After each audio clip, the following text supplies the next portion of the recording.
Hi everyone, welcome back to my channel. In this video, we are going to discuss the structures and guidelines in writing book review or article critic and literature review. Book review and article critic uses both proofs and logical reasoning to substantiate opinions. It also processes ideas and theories, revisit and extend ideas in a specific field of study, and present analytical responses. A book review is a type of literary criticism in which a book's content and style is evaluated and analyzed. On the other hand, an article critic is similar to book review, but this time it analyzes and comments on an article or text instead of an entire book. Now let's see what are the main components of a book or article review by checking out the structures of a book review or article critic. The first structure of a book review or article critic is the introduction. It has 5%. It includes the title of the book or article, the writer's name, and the writer's thesis statement.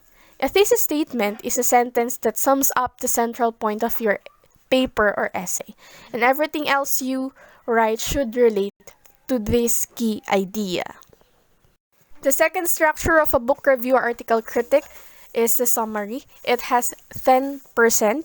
It includes the writer's objective or purpose, the methods used, and of course, the major findings or claims of the author. The last structure of a book review or article critic is the review or the critic itself. It has 75%. It includes the following in no particular order: the appropriateness of methodology to support the arguments, theoretical soundness, soundness of explanation in relation to other available information, and experts. We have sufficiency or enough or adequate explanation, other perspectives in explaining the concepts and ideas, and coherence of ideas. Overall impression of the work, scholarly value of the reviewed article or book, benefits to the intended audience, and suggestion for future directions.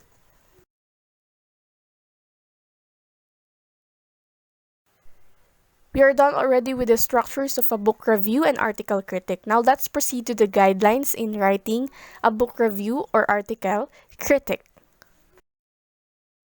First, read the article or the book to be reviewed carefully to get its main concept. Second, reread it to get the arguments being presented.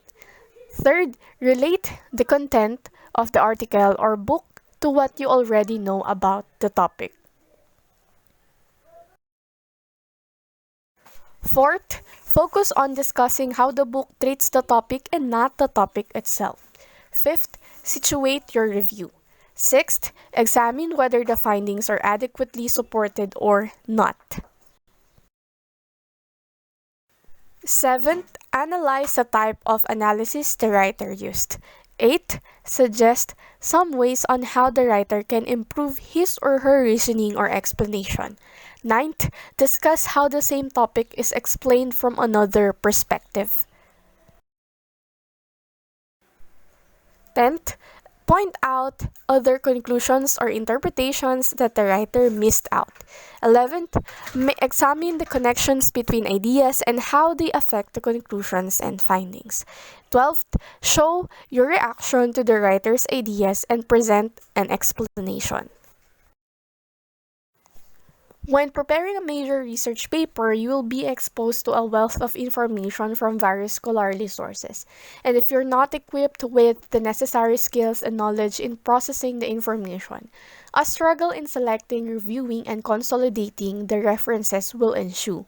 This is precisely why it is important for you to learn how to make a literature review.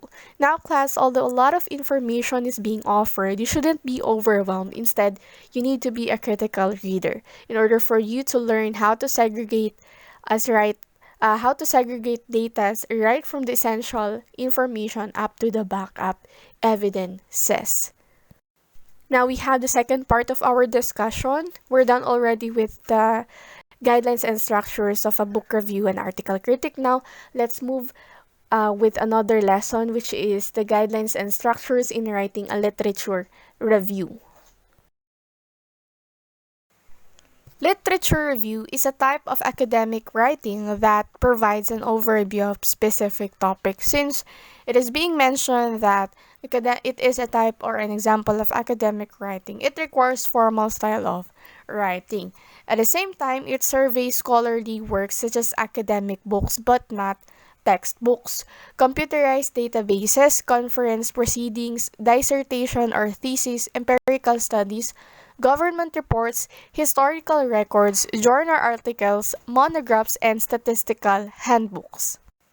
These are the things we can read in words, obviously, but it could be books, researchers, or researches, and other studies that we can find information that are related to the topics that we are studying. And it is also known as review of related literature.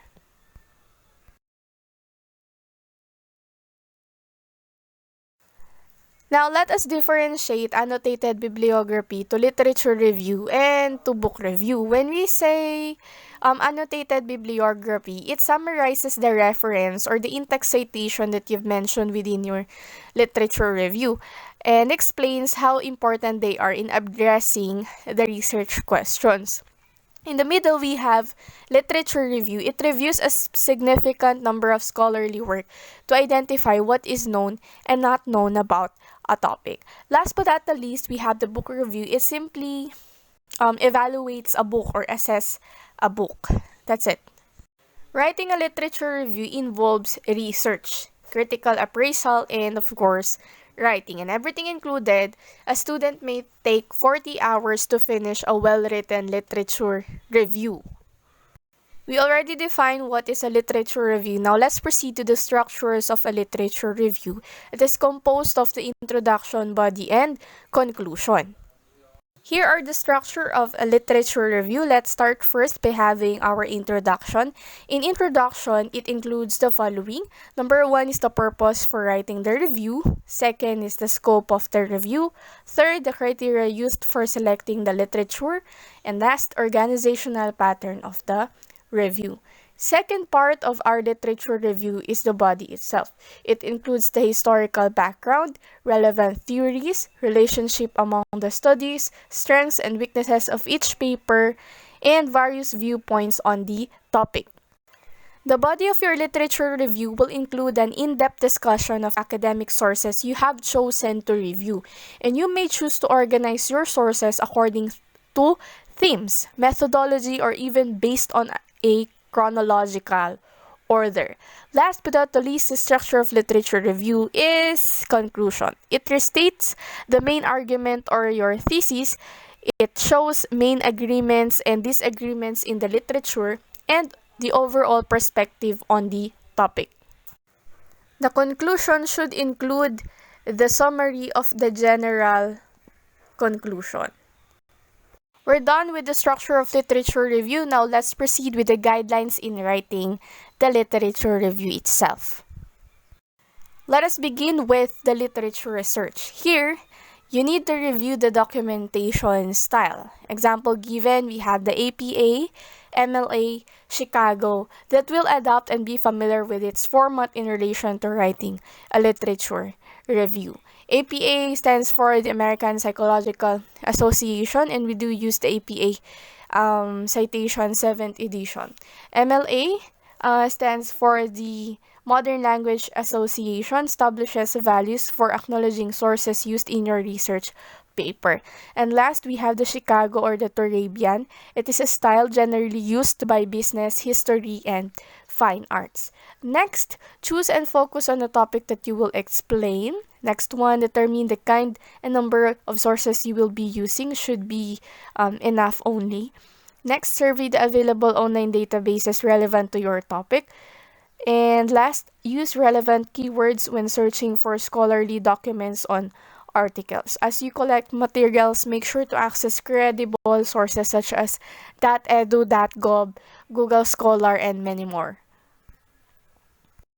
Once you have identified and obtained the articles for your review, analyze them before writing the actual literature review. And to do this, To do this, you may apply the following steps. Number one is to skim the articles, do some speed reading, no, and read their abstract. Second, group the articles and other documents according to their categories.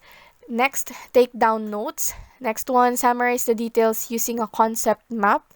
And then write a synthesis of the references you have read before writing the actual literature review. And last, create an outline. Once all the materials are ready and you have a clear outline of the ideas you want to express, you may now start the actual writing process. Number one is to state clearly your thesis or main argument and be guided by it accordingly. And if you say that no studies have been conducted on one aspect of your topic, you need to justify it.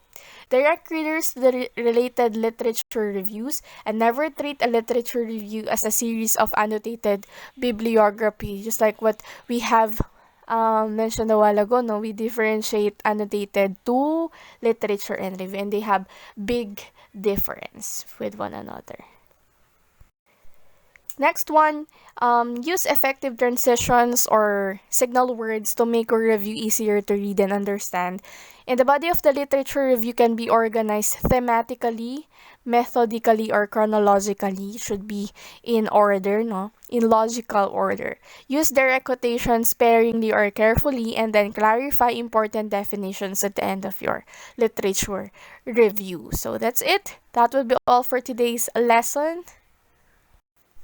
For your activity, you're going to write a review of a book you have recently read and make use the given points: name of the book, author, publisher, readership, cover and illustrations, plot, characters, insight into some interesting incidents, message if any, and appeal to the book that holds. You will be graded according to the following criteria: content 10 points, mechanic 10 points, and organization 5 points, total of 25 points. Thanks for watching. See you in my next one. Please like, leave a comment, subscribe, and hit the bell button for more lessons to learn. Bye!